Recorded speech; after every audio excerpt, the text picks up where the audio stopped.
हमारी सरकार ने अभी हाल ही में तय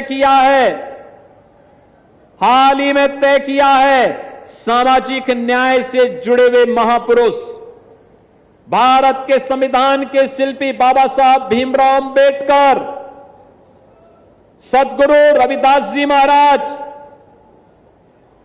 महर्षि वाल्मीकि जी महाराज, संत गाडगे जी महाराज, महान सामाजिक न्याय के उद्देता ज्योतिबा फुले जी महाराज, इन सभी महापुरुषों की मूर्तियां जहां पे सार्वजनिक स्थानों पर होंगी और बाउंड्री वाल अगर नहीं होगी, मूर्ति के ऊपर छत्र नहीं होगा, तो सरकार ने उसके लिए पैसा जारी किया है, सरकार उसको बनाएगी। मूर्ति को सुरक्षित करेंगे, बाउंड्री वाल भी बनाएंगे और ऊपर से छत भी देंगे, बहनों और भाइयों, महापुरुष सबके होते हैं। आप मुझे बताइए, जिस संविधान ने हमें यह ताकत दी है, जिस संविधान ने हमें आगे बढ़ने की ताकत दी है, बाबा साहब भीमराव अंबेडकर उसके प्रणेता, उसके शिल्पी है। क्या उन्होंने किसी जाति के लिए दिया? नहीं, पूरे समाज के लिए दिया, पूरे समाज के लिए दिया।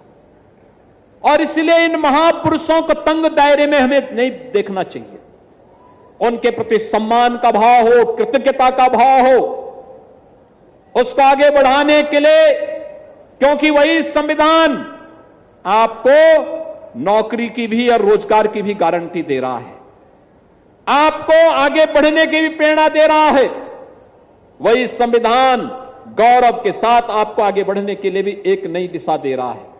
और बहनों और भाइयों, आज मैं आप सबसे ये अपील करने के लिए आया हूं, ये मुजफ्फरनगर की धरती, बहुत विस्तार हो गया मुजफ्फरनगर का, और हमने कपिल देव जी से कहा है जल्दी से प्रस्ताव तैयार करिए। अब ये नगर पालिका परिषद से नगर निगम बनने की दिशा में इसको आगे बढ़ाने की आवश्यकता है।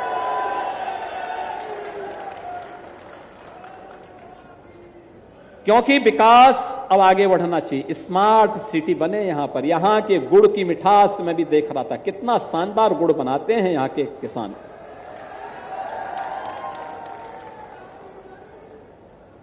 और कितना अच्छा यहां पर इनोवेशन भी होता है। हमारे एक किसान नेता यहां पर उन्होंने कहा कि ईंधन की कमी है तो देश के प्रति मेरी भी तो जिम्मेदारी है। उन्होंने गोबर गैस प्लांट